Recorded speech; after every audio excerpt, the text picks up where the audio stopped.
Welcome to Redrum and Rosé. Woohoo! Today we are drinking Truly Hard Seltzer, and my flavor is mango. Mine's pomegranate. How's yours taste? Is it good? I like them, yeah. Okay, I like cool. the mango. The pomegranate's an interesting flavor, but you know. Pomegranate's not my favorite. I think pineapple Pineapple is my the best. favorite. Yeah. But I think I like the more citrusy ones better. There were no White Claw when I bought these because there's a shortage.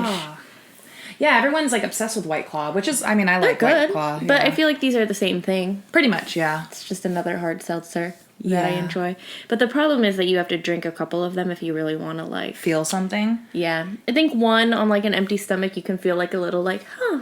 Well, yeah, because it's what? Yeah, 5%. It's only 5%, yeah. Oh, Lord. All right, so today we are talking about Ashley's favorite subject, exorcisms. I hate anything dealing with exorcisms. I'll watch the movies, but I can't stand it. And I think it's just because I saw The Exorcist when I was like 5 and it scarred me. And that movie still, even though the original, it's like such bad, like, you know, It's bad. Special effects and everything. It still freaks me out, like her head turning all the way around and stuff. Oh, god. Spoiler alert. Wow. If you haven't seen The Exorcist, go watch Rude. it. You are way behind in the times. But I'm just saying, I hate anything exorcisms. I kind of believe in like entities and stuff like that, just a little bit. A lot of it? Yeah. So like I actually kind of had nightmares trying After to your research. Yes, because I'm checking my closet. Luckily my bed's on the ground, so I don't have to check under my bed. Like Life of a 28-year-old, everybody. I know, I'm almost 29 too. yeah. Oh god. Right. When it's gonna happen when I have like a family? You're check all gonna my scare kids' beds. your own children. You're gonna be the reason they believe in monsters even more than children normally do. Monsters are real. The belief that demons exist and can possess people is, of course, the stuff of fiction and horror films. Whatever. But it is also one of the most widely held religious beliefs in the world. An exorcism is the religious or spiritual practice of evicting demons or other spiritual entities from a person or an area that are believed to be possessed. The process of an exorcism depends on the spiritual beliefs of the exorcist. So I'll go over just a few of them here that may differ from the stories that we're covering today. The Jewish exorcism is performed by a rabbi. Also present is a group of 10 adult males who gather in a circle around the possessed person. The group recites Psalm 91 3 times, and then the rabbi blows a shofar, which is a ram's horn. The shofar, and I don't know if I'm saying that correctly, so I apologize if it's wrong, is blown with various notes and tones in order to shatter the body so that the possessing force will be shaken loose. I've seen, this is in that one scary movie, The Unborn or something, because she's Jewish, and it's the one like, with the eye? Gumby wants to be born, and it's like a whole Jewish thing. Oh. Remember that movie? I know that we've watched that a good number of times. I have that movie, yeah, it's creepy a little bit. But I don't... But they do this. now that you say it, I kind of remember. Yeah. Because they tie her to that bed thing in like the this church, weird... right? Well, it was like an insane asylum, almost like church type thing. Okay. It was weird. It was where her mom died, I thought. Oh. Yeah. Okay, so yeah, they blow the shofar. Once the body has been shaken loose, the rabbi begins to communicate with whatever is possessing the person and asks it questions. The men pray for it and try to make it feel safe so that way it will leave the person's body. In Taoism, they believe that an individual may be possessed by an evil spirit for one of two reasons. Either they have disturbed a ghost and the ghost now seek revenge, or a person has used black magic as revenge, thereby conjuring a ghost to possess someone. Taoist exorcisms would typically include chanting, physical movements, and praying as a way to drive the spirit away, and these usually occur during festivals. The leader of the exorcism will create a dramatic performance to call out the demons so the village can once again have peace. They may strike themselves with a sharp object so they bleed because blood is considered to be a protector. The blood is blotted with a tissue and put on the door of houses as an act of protection against evil spirits. Oh, that sounds like when You know, like in Moses or whatever, when they put the blood over their door so they don't so the bad thing doesn't happen to those families, you know? Oh. Remember that? Where did we learn that? Or is that That's in the Bible. Oh. It's like when like the guy, he's like, let my people free. And then he like kills all the people who don't have the blood over their door. Oh. But it sounds like a movie. It sounds like we watched something. Well, yeah, I mean, it is recently. it is in movies. I don't know if it's been in a movie that we've seen recently, but Okay. Yeah, I remember that from the Bible. So Okay. yeah. So, lastly, I want to touch on possessions as viewed through science and mental health. Demonic possession is not a psychiatric or medical diagnosis. However, the typical symptoms of possession can be associated with physical or mental illnesses such as hysteria, mania, psychosis, schizophrenia, or dissociative identity disorder. There's also a form of monomania called demonomania, where the patient believes that he or she is possessed by one or more demons. The view here is that exorcisms work through placebo effect or the power of suggestion. Some suggest that supposedly possessed people are actually narcissists or are suffering from low self-esteem, and they act demonically possessed in order to gain attention.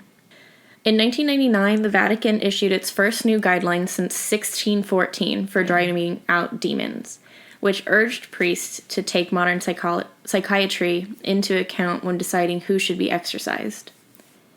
Some may think that exorcisms happen few and far between, but in 2008, the Vatican held a week-long international conference to address a threefold increase in demand in Italy alone for the services of exorcists. What? There are reportedly around 500,000 cases requiring an exorcism in Italy each year, and while many are not actually related to demonic possession, they still need priests to be properly trained in order to investigate them. There are many DIY self-taught exorcists out there who run into errors when conducting an exorcism. And while those involved in our stories may or may not have been experts, their cases definitely did not go well. Mm-mm. Our first story takes place in the heart of an Orthodox monastery in Romania's impoverished northeast. It revolves around Sister Marisica Irina Cornisi. What a name. Whose lifeless body was found chained to a cross in a cold chamber in the monastery where she lived. Romania is home to the world's heaviest building and the world's most beautiful driving road, the Transfer-Garson Highway, which goes through the scenic mountain passes of the southern Carpathian Mountains, another beauty that Romania is known for. But Romania also has the highest poverty rate in the EU, with about 40% of its population at risk for poverty and about half of all children under the age of 18 at risk. And for those who live in rural Romania, like where our story takes place, those numbers rise with about 70% of those people living in poverty. Marisica and her brother were born into a broken family, and after their father had committed suicide, they were sent to grow up in an orphanage in the city of Arad. It was a friend who she met in this orphanage who encouraged her to move to the Tanacu Monastery and become a nun. There are a lot of people's names and places that I'm probably butchering during this story. Yeah, you picked but it's a really hard because one. it's like in Romania and Yeah. and like the European names and stuff. So I'm sure I'm saying things wrong, and I apologize in advance. It was in January 2005 that the 23-year-old Marisica moved to the Tanacu Monastery. The monastery was built in 2001 by a private donor and had not yet been sanctified by the church. Do you know what it means to be sanctified? I mean, you can kind of like gather, like they didn't accept the church yet. They hadn't taken it in. So it wasn't really, I mean, would you even really call it a church then if it wasn't sanctified yet? You know what I'm saying? I guess in a lot of places, and I believe within Romania, a lot of the times, or at least during this time, people were building monasteries so quickly, and there was more quantity instead of quality. And I think it was becoming an issue with how much was being built. I guess it's still a church, but it hadn't been exactly accepted by the church yet. Yeah, I'm surprised that this story is like not that long ago. I mean, I guess it's like 2005, right? 15 years ago almost. Mm-hmm. I thought that, like, something like this was gonna happen, like, your story was gonna be, like, a long, long time ago. I don't know why, with, like, the Romanian and, like, you know, a nun. I'm like, I don't know why I thought, it's, like, reminds me of the nun in the movie. It wasn't long after her first communion that her mental health was said to begin to deteriorate, but her friends reported that she never showed any signs of mental illness. It started with giggling in Mass, but by April her outburst grew worse. It was during one of these outbursts that several nuns and her brother restrained her, tied her up, and drove her to a nearby psychiatric hospital. She thought that the devil was talking to her and told her that she was a sinful person. The hospital told the nuns that Mariska was schizophrenic and was probably having her first episode. Oh, jeez. She was given medication, and after 2 weeks of treatment, she was released back to the monastery. She was supposed to return in 10 days, but never did. She seemed to recover after this, and it was at this time that she went to Germany to visit a former employer of hers. She was a nanny in Germany. She had entrusted 4,500 euros with them, but she was only able to retrieve 500 euros back from them. Oh. After she returned, she started acting strangely again, and the nuns believed that it was the shock of losing that money that sent her into madness. Well, yeah, that's a lot of money to lose. This time, the nuns and the priests at the monastery felt that this was not just mental illness, it was Satan. So they bound her hands and feet and locked her in her room. To my surprise, her brother was also under the belief that she was possessed by Satan, and he claimed to have been there when the devil went into her. But, what I don't understand, though, is she already had, like, a kind of a break before, and she went on the medication, and she was okay after that. So why wouldn't they just take her back? Because it started happening again, so obviously it wasn't mental health, because it would have been cured by the medication. Just that Satan. One time for medication, you know, and not just keeping up with it. Yes. Oh, gosh. People. The monastery's 29-year-old priest was Daniel Korogano. And what was that last name? I'm not going to say it again. In fact, I call him Daniel the rest of the time. Danny boy. He was labeled as eccentric. And when he discussed Mariska, he stated, "You can't take the devil out of people with pills." So we definitely know what his position is on exorcisms. Yeah. But who is Daniel? 10 years prior to this, Father Daniel was a soccer player in a nearby town. He never studied much, and after failing to get into a university in Bucharest, the largest city in Romania, to study sports or law, he enrolled in religious studies at a university in the impoverished Northeast. Within a year, a businessman from his hometown recruited him to help build a small monastery in the hills nearby. He was ordained, despite his lack of experience, on the expectation that he would continue his studies. But, being an admittedly poor studier, he stopped to focus on running the monastery. Lord. By 2013, Father Daniel had clashed with the diocese because the leaders were disturbed by his unconventional style. Father Daniel would dismiss the usual rules and had been warned in writing to correct his ways. Eventually, the monastery's original community broke up as the men there left to become priests. So Father Daniel began taking in nuns who seemed completely devoted to him. He let his hair grow out until it reached his back, and his mouth was covered by a long mustache and beard that grew over his chest. Ew. That's nasty. He also had, like, a red color. He looks, you know, when Charles Manson's all covered with, like, his beard and stuff. Just think of those, like, beady eyes with, like, the long beard and everything and the red color. And that is what totally reminds me of this guy. This seems kind of, like, culty It does, right? Because he's taking in the nuns who are devoted to him. And this guy does not seem like a good person. Middle of nowhere in the hills, starting a church. Oh, gosh. So let's paint the picture a little bit of the monastery. There was a fence that surrounded it, and it was covered with signs with rules for the visitors. Men were not allowed in past 4 p.m. Women could not go in wearing pants and must have their hair covered. Also, only followers of the Orthodox Church were allowed inside, and kind of to the side of the monastery were the wooden quarters where the nuns would sleep at night. His services were held several times a day, as well as in the middle of the night. What? He developed a flair for casting out demons and attracted a fanatical following from the villages nearby. A young local priest recalls the ease at which Father Daniel said prayers for exorcisms. He remembers feeling that Father Daniel was not humble enough, stating that only well-prepared, pure priests should conduct exorcisms. Yet, despite this, many villagers had undergone exorcisms by Father Daniel. The Orthodox Church has no specific exorcism rites beyond reading of the prayers, but the demand for exorcisms is high when you take a deeply superstitious rural population combined with a broken healthcare system and willing priests. The poor often turn to the church to cure illnesses before going to a doctor, and if we can recall, Romania has one of the highest populations of those living in poverty. Mm-hmm.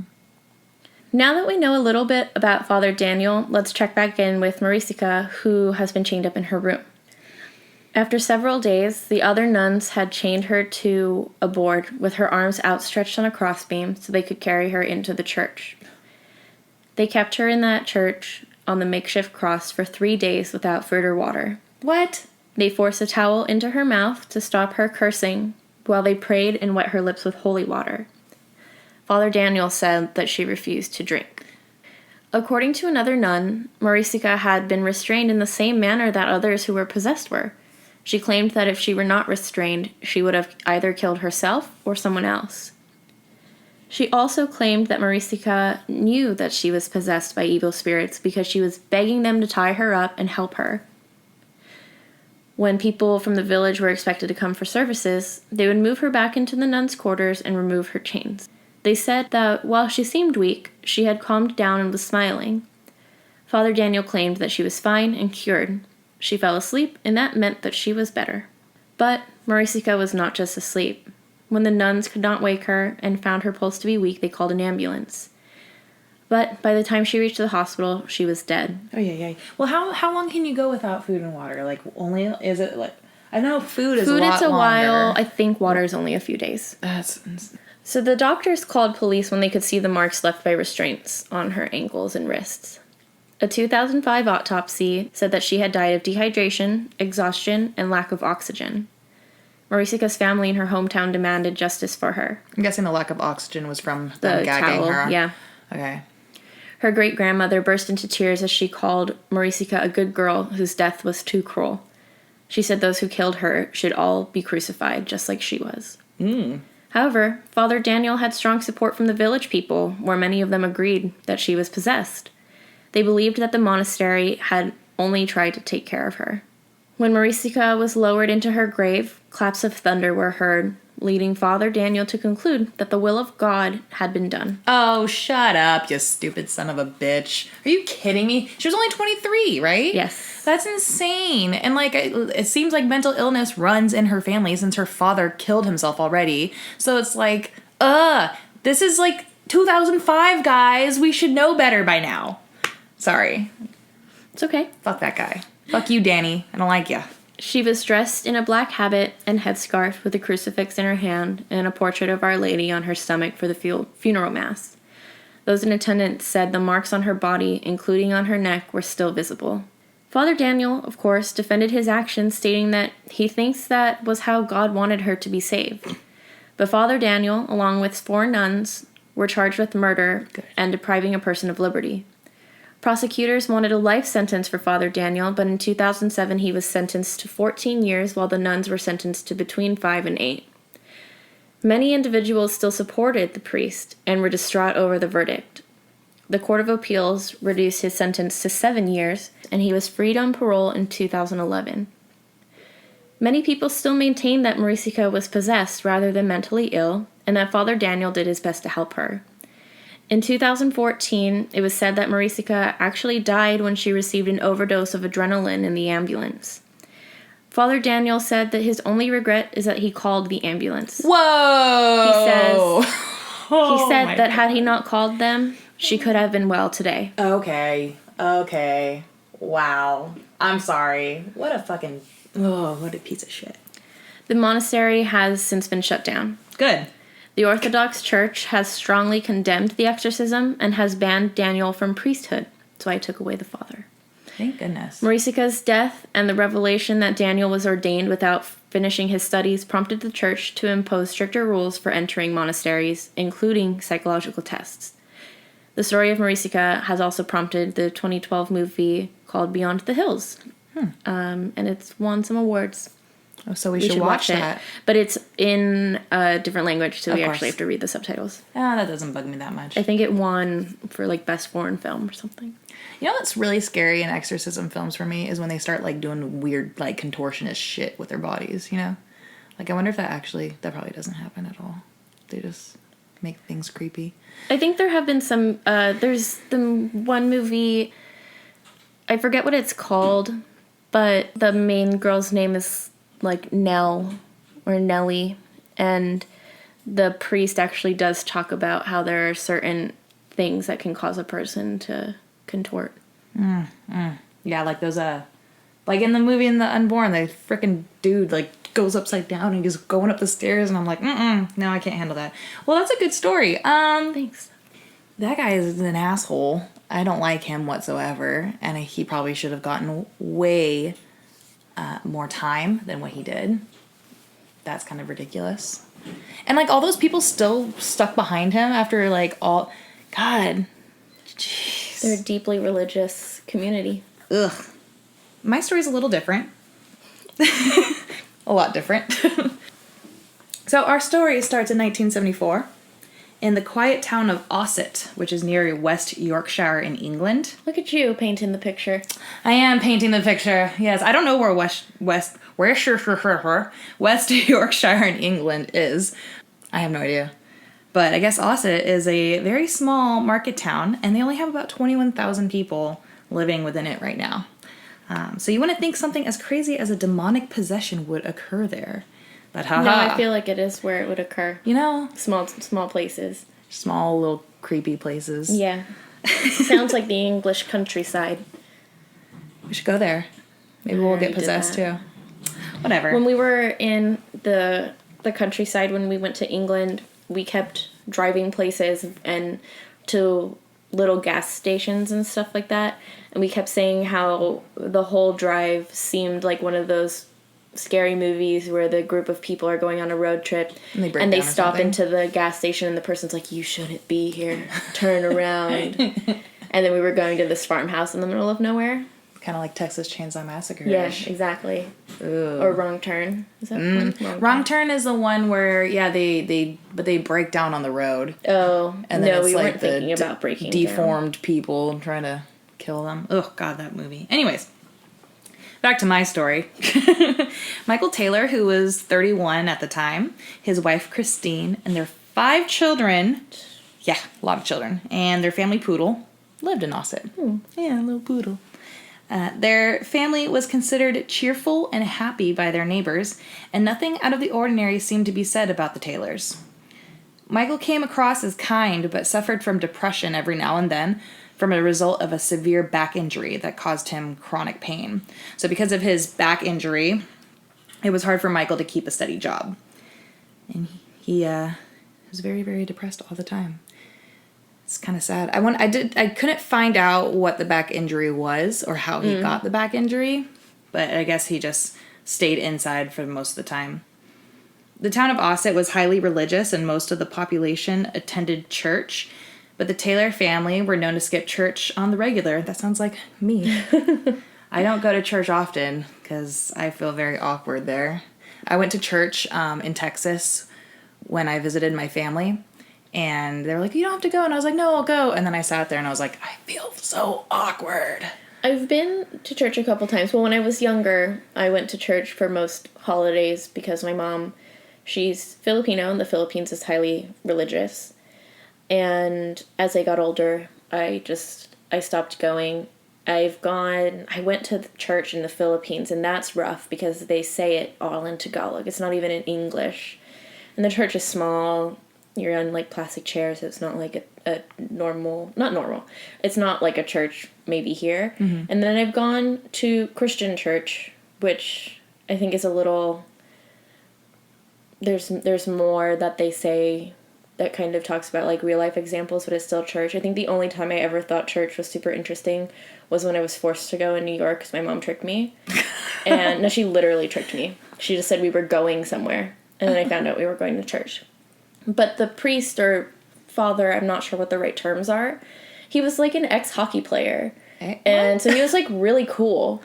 And he, of course, was talking about religion, but he was using just like, oh, you know, when you're out down in the subway and it's hot and life is hard. So it was kind of cool. I mean, I'm still not a church person, though. I'm not religious. Well, so when I was really young, my mom would have us go stay over at our babysitter all the time.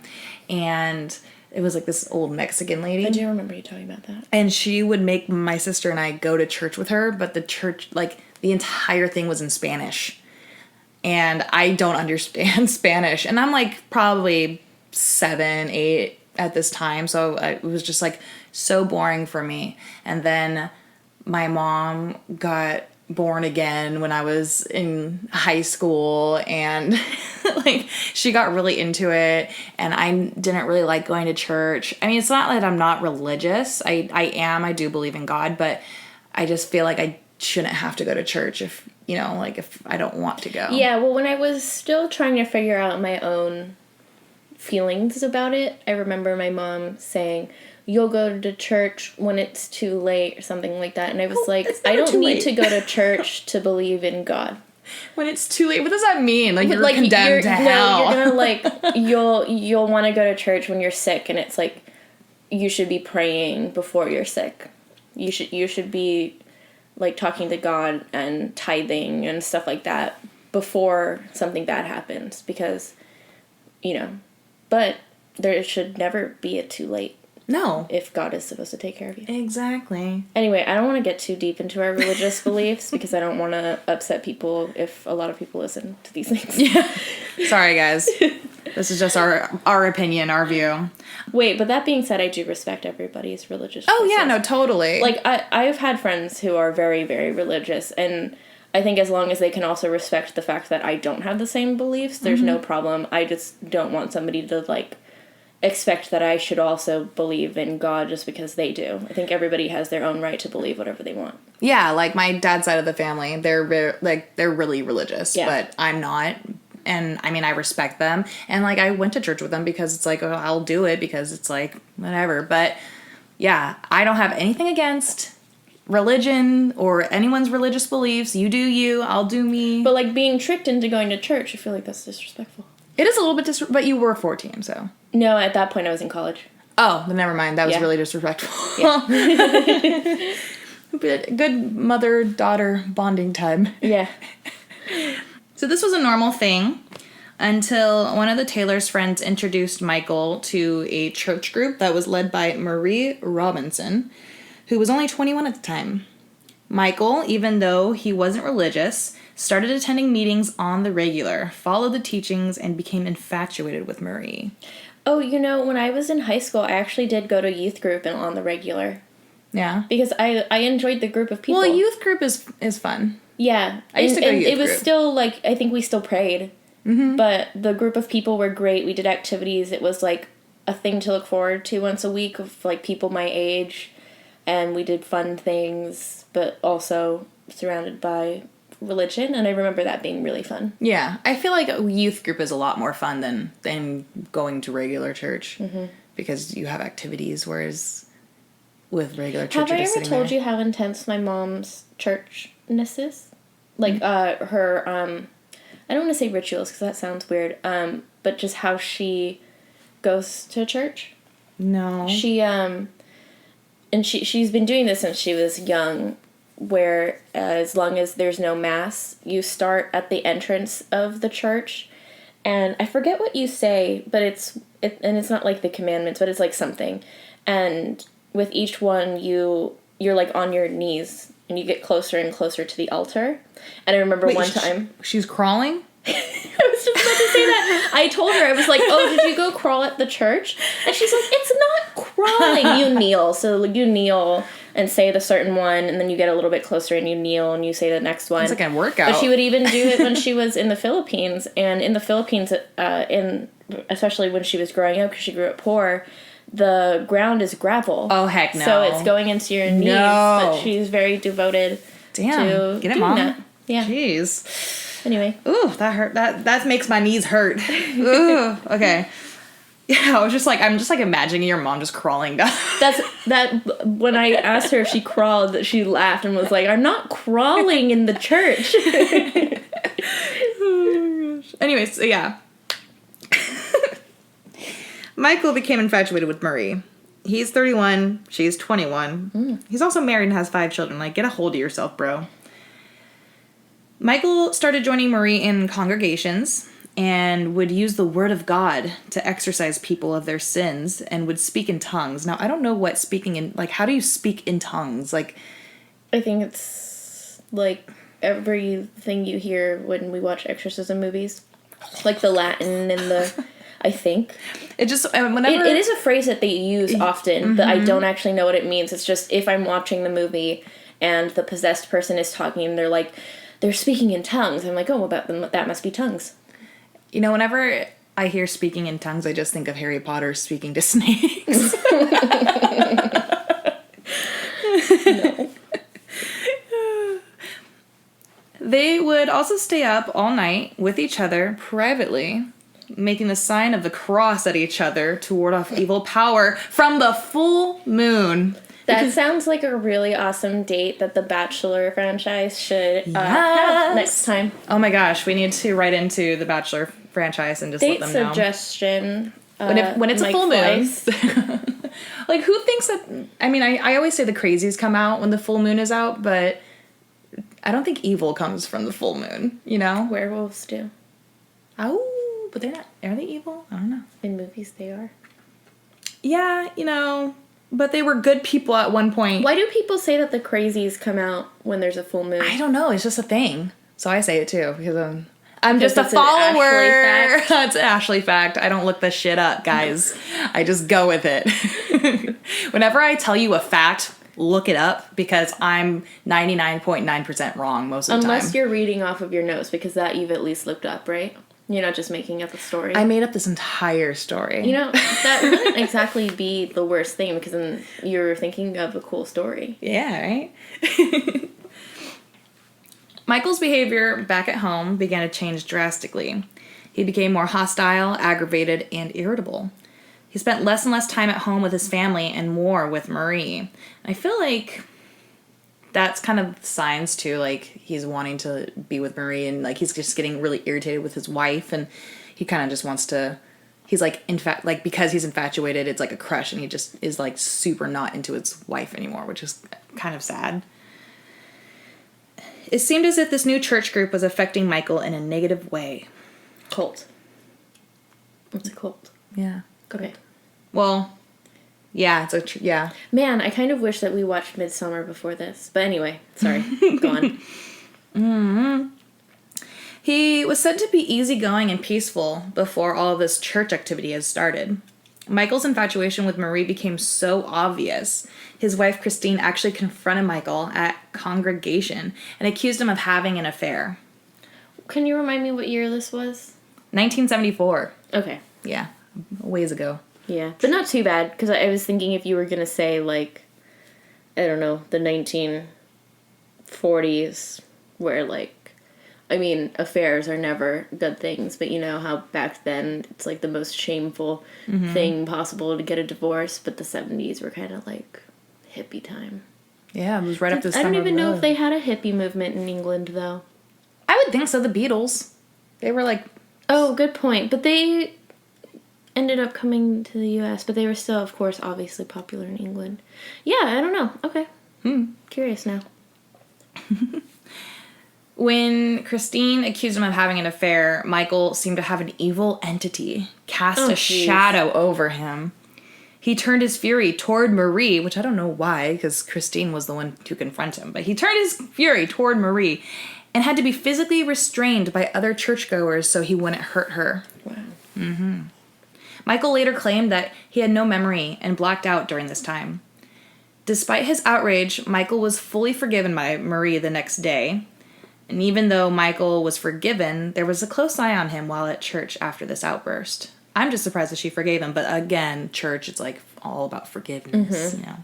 And she probably just wants to exercise him. Practice that, you know. Michael's behavior continued to plummet as time went on, and his sanity seemed to be disappearing. At this time, several local ministers believed Michael had become possessed by demonic forces. A local vicar, which is a deputy of a bishop, came to the conclusion that Michael would need an exorcism and had assigned 2 ministers, Father Peter Vincent and Reverend Raven Smith, to handle the task. Sorry, what made her realize he needed an exorcism? Just his outburst? Mm-hmm. Okay. Yeah, pretty much just because, like... Remember never to have an outburst. Are you gonna exorcise me? I think so. I mean, if you started acting erratically, I wouldn't know how to handle myself, and the first thing I would do is call a priest. Be like, this bitch is possessed. Yeah. She does not need to go to a psychiatrist. No. She needs to be chained up to this bed. Yeah. Oh, God. I don't think I can handle an exorcism very well. I hate being restrained.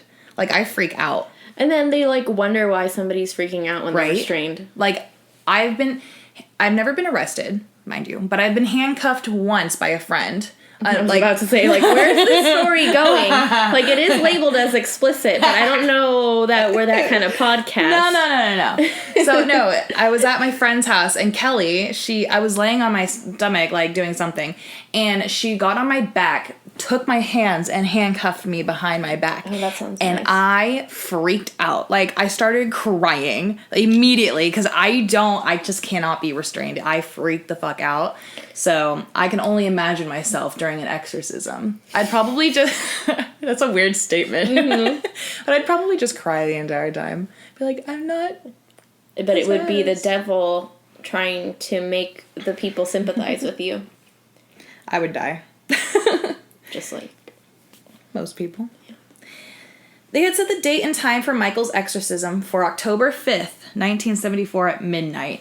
So, and I texted you, it was super creepy. I'm reading this, and mind you, it's October 5th when I'm researching, and I'm reading this, and I'm just like, this is creepy as hell that it's on October 5th. But yeah, so. That night, the 2 ministers performed a ritual at I don't know how to say this, Thames. It's Thames. Oh. Did you go there? I don't know if we went there, but we were talking about it. It's in Barnsley, which was a nearby town. I don't know how far it is, but yeah, St. Thames. Once the exorcism began, Michael would start to convulse uncontrollably and would have fits of scratching, biting, and spitting, which concluded that he would need to be forcibly tied to the floor. That's fun. Of course. The entire exorcism lasted 8 hours that evening. Michael, during this time, had crucifixes shoved into his mouth, was drenched in holy water, and had to confess his sins. He never stopped growling and snapping at anyone who would come near him. Well, I mean, could you imagine, like, when I got my Invisalign done, after it was done, they, like, wanted pictures of the changes to my mouth and my teeth. Mm-hmm. So they literally took my mouth and, like, opened it beyond the point of comfortableness, okay? Like, it hurt. Yeah. It's, like, really... She's doing it, by the way. That's why she sounds weird. And I can only imagine that a crucifix being feel the same as getting a crucifix put into your mouth. Yeah, I'm like, I wonder how freaking really far down they're, like, shoving this crucifix in his mouth. And what does that even do? Right? You just hold I don't think that would be in the exorcism handbook. Like, I see them, like, putting it on the forehead, you know? Like, yeah. I don't know. But, yeah, they were shoving crucifixes into his mouth. And I don't understand that at all. But you do you. The ministers claimed Michael had not 1, but 40 demons within his body, which some had represented incest, bestiality, lewdness, blasphemy, heresy, masochism, and carnal knowledge. In case you don't know what these are, I did a little research because, to be honest, I had no research. I did some research. I had no clue what some of these meant. Okay. Yeah. I mean, I knew what, incest and bestiality was, from personal experience? Super personal experience. I'm fucked up, So get ready for some knowledge, guys. So here we go. Incest is human sexual activity between family members or close relatives. Gross. Bestiality is the act of having sex with animals. Also gross. Lewdness is the quality of being very sexual or lustful in an offensive way. I did not know what lewdness or being lewd was. I don't know. So, Blasphemy is the act of speaking sacrilegiously about God or sacred things. Heresy is a belief contrary to orthodox religious doctrine. I still don't really know what that is, but masochism is the tendency to derive pleasure, especially sexual gratification, from one's own pain or humiliation. And carnal knowledge is sexual intercourse. Boom. Oh. Yeah. So I don't know why they just don't say, like, you know, Sexual sex. intercourse? Yeah. So these demons were said to not go easily and came out kicking and screaming, which I don't know how they would know that they came out kicking and screaming. The demons came out kicking and Yeah. screaming? I guess it just means maybe they fought hard before releasing the human. That would make sense. Jackie knows. It happened to me. Yeah, personal experience. By 8 a.m. on October 6th, the ministers were so exhausted they couldn't continue with the exorcism and postponed finishing it at a later time, even though they claimed 3 demons were still inhabiting Michael's body. These demons being insanity, anger, and murder. Oh. Dun, dun, dun. I can see where this is going. One of the minister's wife at the time actually claims to have been warned by God. She had like a vision while she was there. And God told her that Michael was going to murder his wife, Christine. And she begged for them not to release Michael and to complete the exorcism. Had the vision? One of the minister's wife. Okay. But instead of listening, they told Michael and Christine to go home and rest to prepare for the next day. I'm sorry, but if you think that after making this guy go through 8 hours of this shit, pretty much torture, you're just gonna be like, okay, like, good game, let's go home, you rest, yeah, good job, and then you come back, yeah, at a later time, okay, we'll just do it again. Like, what? Yeah, especially if you truly believe that the person is possessed. And that he still has demons in him. Like, why would you... I mean, not saying that keeping someone against their will is an okay thing, but why would you let him go home at that point? You know what I'm saying? I wouldn't have. I've been like, nah, you stay in here, bro. At 10 a.m., just 2 hours after the exorcism concluded for the day, Michael went on to kill his wife, Christine. The manner in which he had killed her was so brutal. I cringed. Are you ready to hear it? Yeah. He strangled her with his bare hands. Okay. Gouged out her eyes. Ouch. Ripped her tongue out. I hope she was dead. And tore most of parts. her face off. Yeah. Tore most of her face off. I don't know why he ripped out her tongue. One tear a face off? Maybe he like did it with his mouth. I don't know. Thanks for the sound effects. Nummy.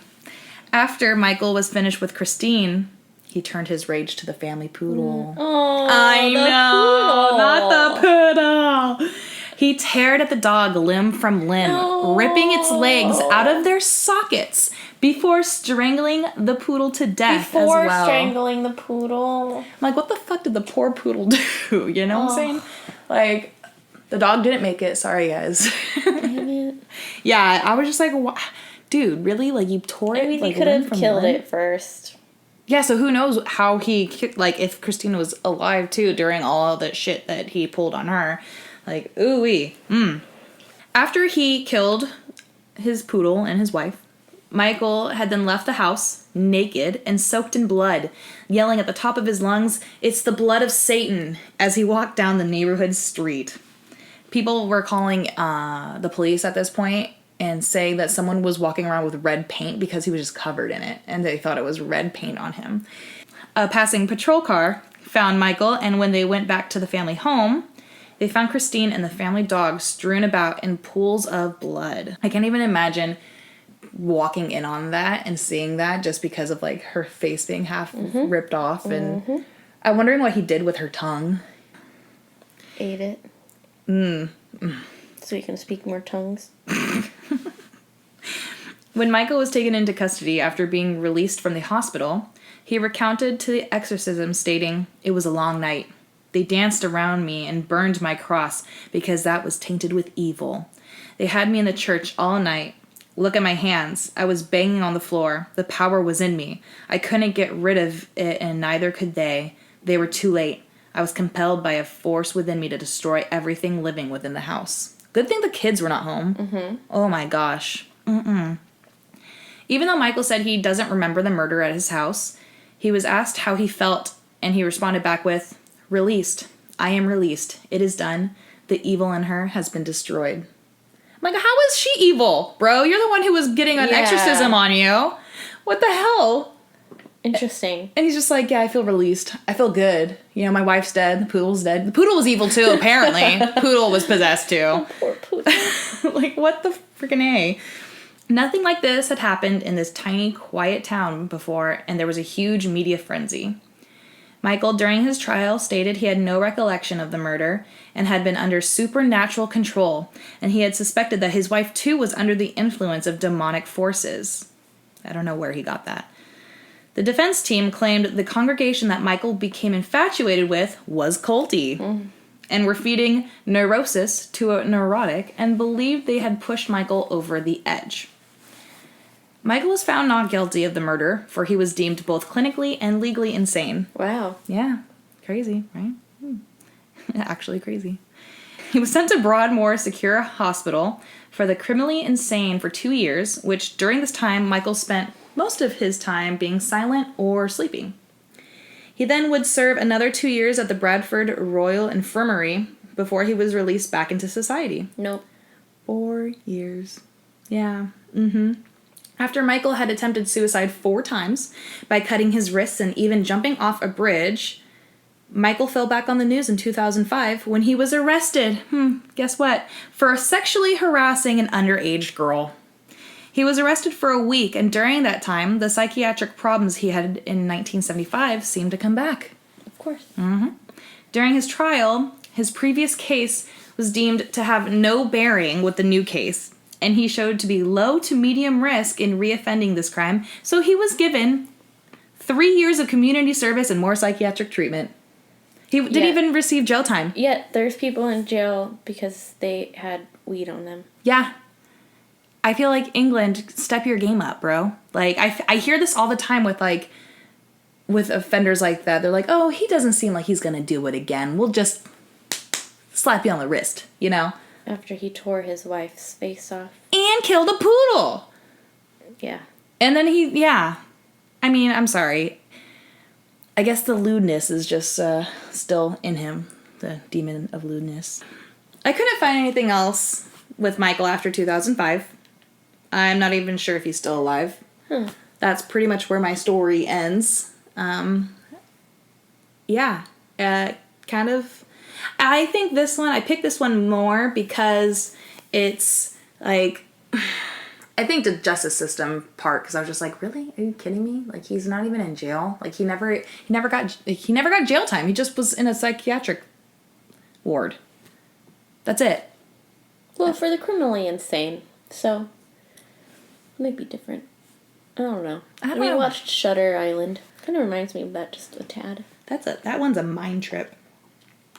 All right, well, that was Exorcisms. Yeah. Let us know. That's a good one for October. Yeah. Woo. Creepy. Is that supposed to be a ghost? Yeah, that's my ghost. I'm not a scary ghost. Well, if you weren't scared before, Ashley's ghost should scare you now. What do you want to do next? I don't know. We'll have to think about that one because I have no thoughts. This one's going to be a surprise. Bye. Bye, guys.